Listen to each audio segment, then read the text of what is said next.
রাজনৈতিক নেতারা নতুন করে অপর রাজনৈতিক দলকে পুত্রের জায়গায় বসাতে চাইছেন। চাণক্যের সেই বইয়ের কথা মনে পড়ে, পিতা পুত্রকে। পরবর্তীতে আরেকটি বই এসেছিল পুত্র পিতাকে। তো পিতা পুত্রকে বইয়ে আমরা দেখেছি যে পিতা পুত্রের উদ্দেশ্যে বলছেন 0 থেকে 5 বছর পর্যন্ত সেটা একটা শিশুর বয়স, তখন আদর স্নেহে বড় করতে হবে।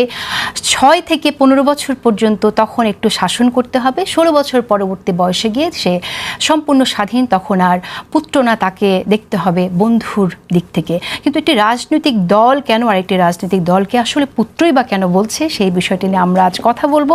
আমাদের সাথে স্টুডিওতে উপস্থিত আছেন বিএনপির তথ্য বিষয়ক সম্পাদক আজিজুল বারী হেলাল, আছেন সুপ্রিম কোর্টের সিনিয়র আইনজীবী অ্যাডভোকেট শিশির মনির, এবং আছেন জাতীয় নাগরিক পার্টির যুগ্ম সদস্য সচিব সালেউদ্দিন। জামাত কি আসলে এনসিপিকে জন্ম দিয়েছে, বা এনসিপি কি জামাতের আরেকটা প্রজেক্ট বলে জামাত ভেবে নিয়েছিল, যে আজকে জামাতের নেতাকে এমনটা বলতে হয় যে জামাত ইসলামের সঙ্গে পাল্লা দিতে গেলে তোমাদের আরো বহুদূর যেতে হবে, জন্ম নিয়ে এই বাপের সঙ্গে পাল্লা দিও না?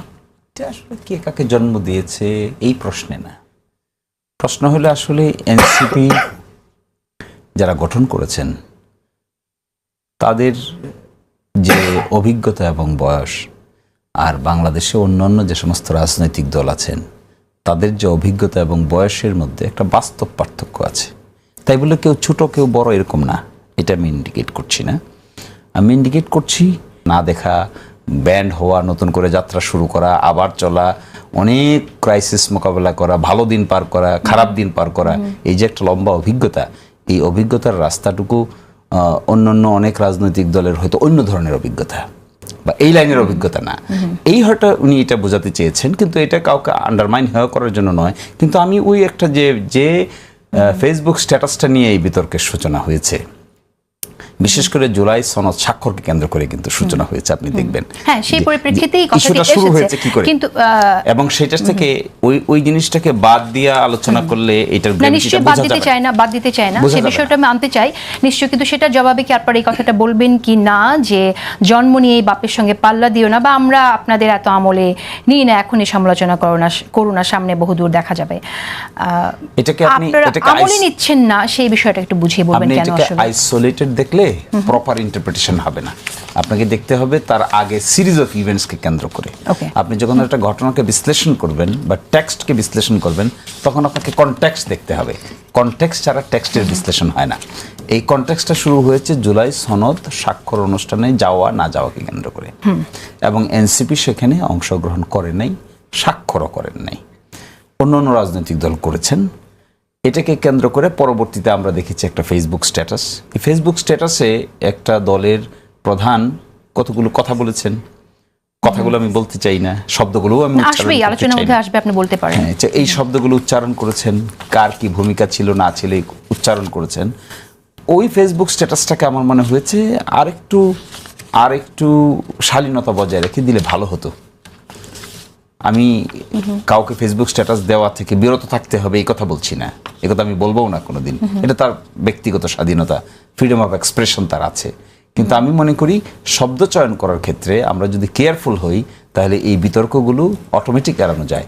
এই ধরনের কড়া শব্দ ব্যবহার না করেও তো ক্রিটিসাইজ করা যায় না, এটাই তো আর্ট অফ পলিটিক্স আছে না একটা। কিন্তু যদি কোনো নেতা বা কোনো দল আপনাদের এই ভূমিকাকে, সংস্কার যখন আলোচনা চলছে তখন এই ভূমিকাকে যদি প্রতারণা মনে করে সংস্কারের সাথে, তাহলে সেটা তারা তো স্পষ্ট বলতেই পারে, সেই স্বাধীনতা তো তাদের সামনে মনে আছে। দেখেন ফেসবুক স্ট্যাটাসটা দেখেন, শুধু প্রতারণা না, দেখেন কতগুলো ভুল তথ্য আছে।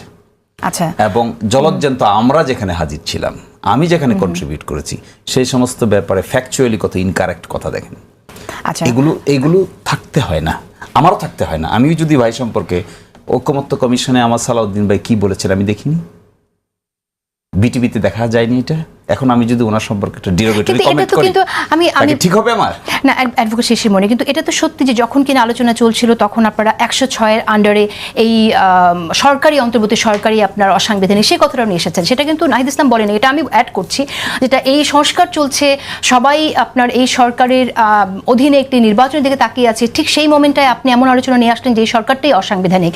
এটা আপনি বুঝতে পারছেন না, তাহলে শুনেন, আপনি প্রশ্নটা না বুঝে করছেন। দেখেন, আমরা বলেছি এই সরকার 106 সরকারের চাইতেও অনেক বেশি স্ট্রং সরকার। না, সেই কথাটা আপনি বলতে 106 চেয়েছেন। সরকার কাকে বলে?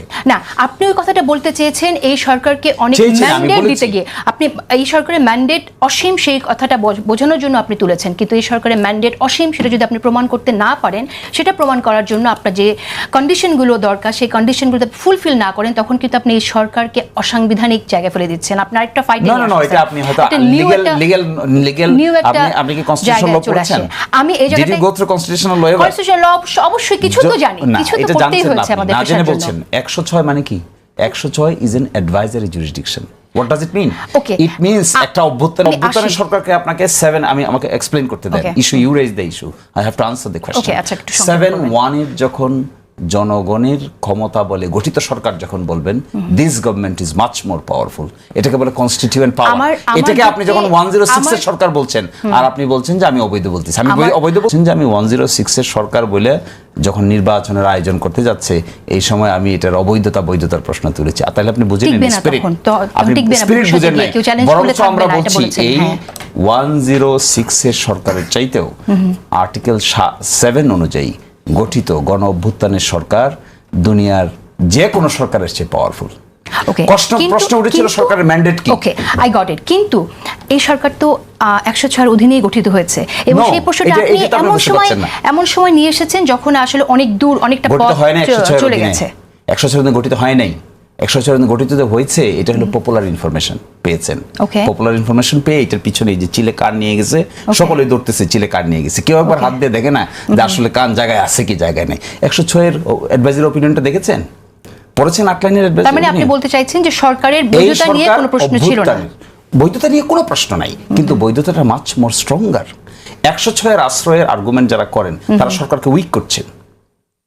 সরকার তো মাচ মোর স্ট্রঙ্গার।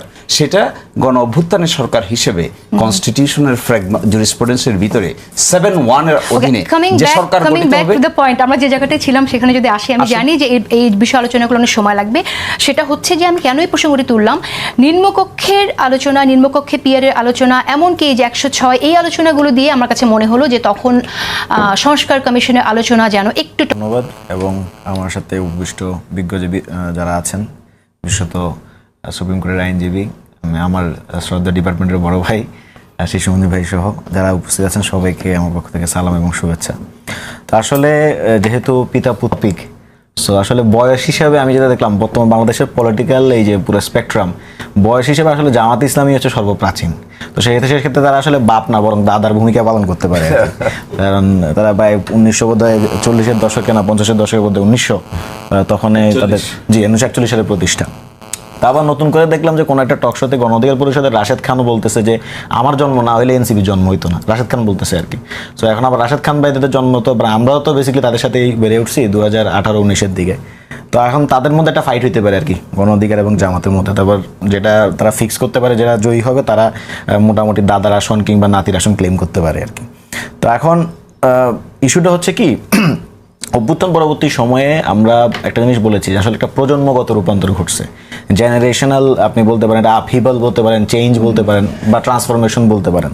তো এই জেনারেশনাল চেঞ্জের মধ্যে আপনি দেখবেন যে এই পুরো স্পেকট্রামের মনে করতো যে এরা বাচ্চা কাচ্চা, হ্যাঁ এদেরকে এত গুরুত্ব দেওয়ার কিছু নাই।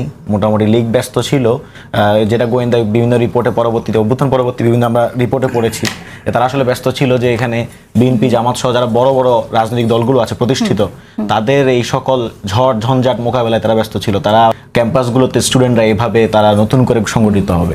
তো সেটা তো লীগের ক্ষেত্রে। আবার বিএনপির ক্ষেত্রেও দেখা যায়, বিএনপিও আমাদেরকে বিএনপির বিভিন্ন নেতাদের সাথে ঠিক আছে, সেটা বুঝলাম আমরা। বিএনপিও বলছে, জামাতও বলছে, কিন্তু মূল প্রশ্নটা আমি একটু আপনাকে প্রশ্ন করি, সেটা হচ্ছে আপনারা শতভাগ আসবো আমি। আচ্ছা, শেষ করেন 30 সেকেন্ডসে। সো বিএনপি বলেন, তারাও এরকম আমাদেরকে বাচ্চা কাচ্চা বলে, এবং নতুন করে এই পালকে যুক্ত হয়েছে জামাত আর কি। তো কিছুদিন আগে চিলির সোশ্যাল ডেভেলপমেন্ট মিনিস্টার সাবেক, ওনার সাথে ওনারা একটা এনজিও চালান আর কি। তো কোনো এক কথা ফাঁকে তাদের সাথে যোগাযোগ ছিল। তারা আসলে 2011 সালে তাদের স্টুডেন্ট প্রটেস্টের নেতৃত্ব দিয়েছিলেন আর কি। তো তার সাথে এই অভিজ্ঞতা শেয়ার করলাম যে আসলে এইটা কি কমন প্র্যাকটিস কিনা। তো উনিও বললেন যে হ্যাঁ, যে কোনো আপরাইজিং এর পরে ওনারা যখন আপরাইজিং করছেন চিলিতে, ওনারা তখন বাচ্চা কাচ্চাই ছিলেন, স্টুডেন্টই ছিলেন। পরবর্তী দিনে যখন রাষ্ট্র ক্ষমতা গ্রহণের প্রক্রিয়ায় গেলেন, তখন ওনাদেরকেও বেসিক্যালি বাচ্চা কাচ্চা হিসেবে ট্রিট করা হইতো। এখন তাহলে আপনি গর্বিত না, গর্বিত বলতে এটা কমন প্র্যাকটিস আর কি।